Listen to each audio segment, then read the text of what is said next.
سلام. در ویدیو آموزشی امروز براتون فانکشن f به شکل ادوانسش کار میکنیم. سه فانکشن امروز براتون کار میکنیم. f مساوی باشه، بزرگتر باشه یا کمتر باشه. دومش f and یا or استفاده شده باشه. سوم f is number و سرچ استفاده شده باشه.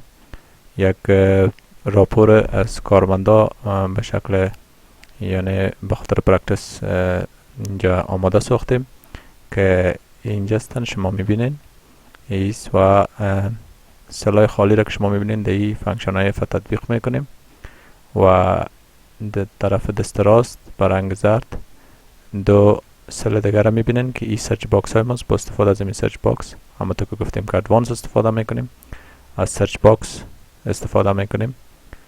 خب میریم آغاز میکنیم. اولین کار که میکنیم و یا که شما هم پیشتم پرکتس میکنین یا که جای کار میکنین شیت هایتانه یا همو تیبلتانه که ساختین، همیشه قبل از که فانکشن اپلای کنین تیبلتانه نامگذاری کنین. چطور نامگذاری میکنین و فایدهش چیه سیره براتون میگم. نامگذاری میکنین تمام تیبل سلکت میکنین، رایت کلیک میکنین، دیفاین نیم انتخاب میکنین، میاین اینجا از پیشتان نام میخواه، نام میتین برش سال امپلای اندرسکور لیست. من این نامو برش میتم. کدام ورکشیت باشه میگم در ورکبوک باشه یا در ورکشیت. من ورکشیت انتخاب میکنم. ورکشیت ما بنام f functions complete است. اوکی را کلیک میکنم. این تیبل ما نامگذاری شد. نامگذاری به خاطر مهم است که وقت فانکشن ها را کار میکنیم تیبل نامگذاری باشه، یعنی در تیبل خود نام داده باشیم. بر ما کار کردن فانکشن ساده میشه و بدون مشکل می باشه. یعنی نامگذاری خوب است که نامگذاری کنیم. میایم سرچ باکس های خودم نامگذاری میکنیم. این هم خوب است به خاطر که فانکشن ما درست کار کنه. دو سرچ باکس که داریم این را نامگذاری میکنیم. خب تیبل خود نامگذاری کردم دیدین. حالا دو سرچ باکس، سر سرچ باکس اول کلیک میکنم، رایت کلیک میکنم، دیفاین نیم به نام سرچ 1 ورکشیت چه سلکت میکنم. همی ورکشیت اوکی. تکست باکس یا سرچ باکس دوم define name search 2 search box 2 اینجا ورکشیت برش سلکت میکنم اوکی. خب حالا سه فانکشن ما کار میکنیم امروز. سه فانکشن یا فانکشن f با سه شکل ادوانس کار میکنیم. یکی فانکشن که f مساوی باشه، بزرگتر باشه یا کمتر باشه. دوم f که and استفاده شده باشه یا or استفاده شده باشه. سوم f که از نمبر استفاده شده باشه و سرچ استفاده شده باشه. خب ساده یا بیسیک شخو میفهمیم که f چه رقم کار میشه. به طور مثال من یک تا بیسیک کار میکنم ببینین. اما ای از این که چیزی که ادوانستر با استفاده از سرچ باکس امروز کار میکنیم او کاربرد خوبی داره. شما میشه از سرچ باکس استفاده کنین. ببینین به شکل بیسیکش که من کار کنم f قوس باز میگم سل دیپارتمنت ای اولی مساوی به آپریشنز باشه، آپریشنز نوشته شده باشه. به شکل ساده که کار کنیم آپریشنز نوشته کنیم. اگر سل دیپارتمنت ای اولش اگر آپریشن نشته بود کاما بر ما بگوید که فاوند یا پیدا شد. دبل کوتیشن میدین.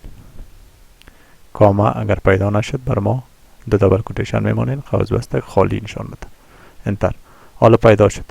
اینجا آپریشن نشته است بر ما فاوندش کن. اگر من را او پی آر بسازم انتر کنم فاین نمیکن. این خوب به شکل بیسیکش هسته.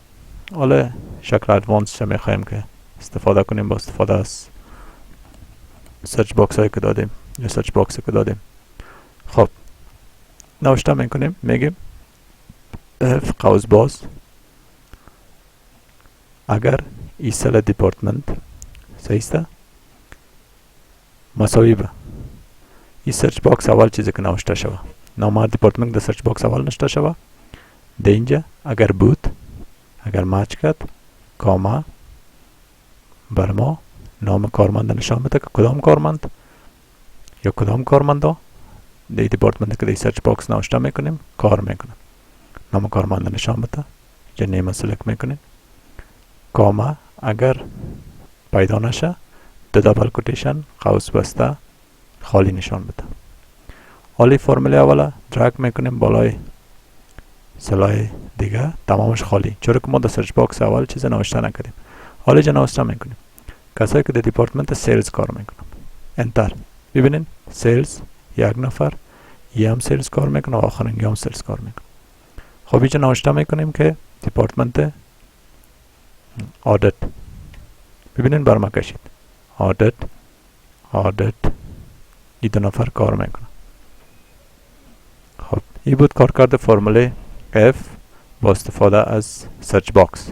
F equal با استفاده از سرچ باکس.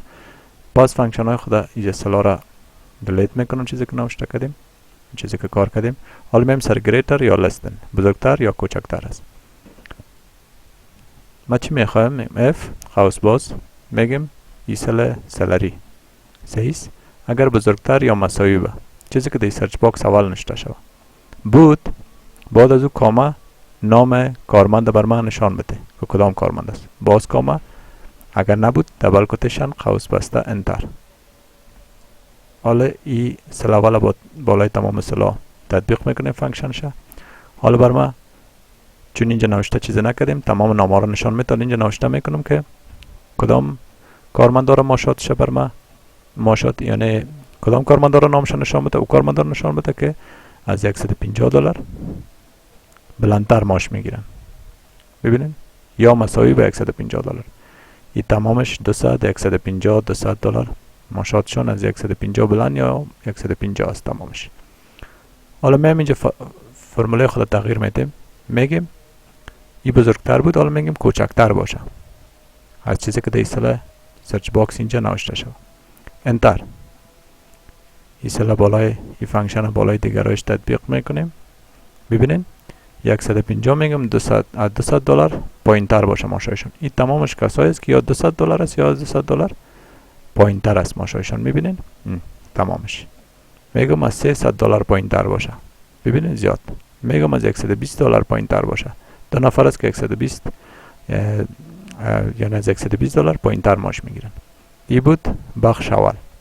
حالا میریم بالای بخش دوم. فانکشن خود پاک میکنیم، میرم پاک میکنیم. حالا میریم بالای بخش دوم. خب اما تا گفتیم حالا بالای دومش میریم. اولش نشانی میکنیم تکمیل. دومش که استفاده اند و آر است، ایره کار میکنیم.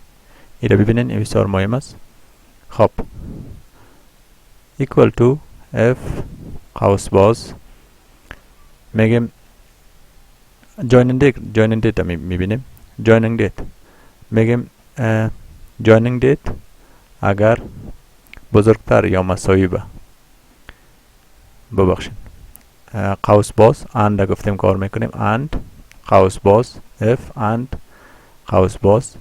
حالا میگیم joining date سلکت میکنیم، میگیم joining dateش بزرگتر یا مساوی به این سرچ باکس اول باشه سیز کاما و بازم joining date پایین کوچکتر یا مساوی به سرچ باکس دوم باشه. باز قوس بسته کاما بر ما چی کنه نام کارمنده اینجا انتخاب میکنیم که نشان بده کدام کارمنده in between دمی start date و end date joining date چون چیزی که در سرچ باکس نشته میکنیم کدام کارمنده در تاریخ ها جاین کردن. خب گفتیم باز اگر پیدا میشه کسی بین از این تاریخ ها start end باز بر ما نام کارمنده نشان بده. باز کاما در غیر از او دو دبل کوتیشن قوس بسته انتر. حالا خالیست ما این را بالای تمامش تطبیق میکنیم. حالا اینجا چی میگیم؟ اینجا میگیم نام کارمندای را نشان بده که از اول جنوری الی اول اپریل، یا میگیم که از اول می تا 30 جولای، اول می 2018 تا 30 جولای 2018 جوینینگ دیت شان است بر ما نشان بده. ببینین این تمامش between امی تاریخ از جوینینگ دیت شان بر ما تمامش نشان داد. حالا اینجا تغییر میریم میگیم از اول می تا به 30 جولای اوسو میکنیم، میگم تا 28 سپتامبر بر ما نشان بده کدام کارمندا جوین کردن. انتر. ببینین تمامش بر ما نشان میده. کمی کارمندا از امی تاریخ تا می تاریخ این مقدر کارمند دفتر جوین کردن. خب این بود کار کرده فانکشن اند. حالا پاک میکنیم، پیشتان پرکتس کنیم. این بسیار فانکشن مهم است. حالا میم از آر استفاده میکنیم. مساوی آر چی رقم کار میکنه؟ آر اف قوس باز آر باز قوس باز اینجا نشته میکنیم. میگیم که یا اول سلکت میکنیم دیپارتمنت نیمشه، دیپارتمنت نیم، یا میگیم دیپارتمنت نیمش. خب یا میگیم دیپارتمنت نیمش با سرچ باکس اول مچ کنه. صحیح. دیپارتمنت نیم equal to سرچ باکس اول باشه. صحیح. کاما یا ماشش equal to سرچ باکس دوم باشه. صحیح. قوس بسته کاما بر ما چی کنه؟ نام کارمند نشان بده اینجا. باز کاما اگر هیچ نبود موجود دبل کوتیشن قوس بسته خالی نشان بده. انتر. حالا ببینین این فانکشن چه قسم کار میکنه. بالا تمامش تطبیق میکنیم. حالا اینجا نشته میکنم که کارمندایی که در دیپارتمنت سیلز کار میکنه. صحیح. اورام بر من نشان داد سیلز. حالا در دوم سرچ باکس میگم اون کارمندایی رو بر من نشان بده که $400 معاششان است. ببینید این نیم شش یا نام کارمند است که اگزامپل است. یا رو ببینین در سیلز هستن، اما اینجا ببینین یک کارمند دیگه در اپریشنز کار میکنه اما معاشش $400 است. معاشش مچ میکنه. او رو بر من نشان بده. مثال میگم که زی سرچ باکس اول میگم اون کارمنده رو نشان بده که در عدد کار میکنه.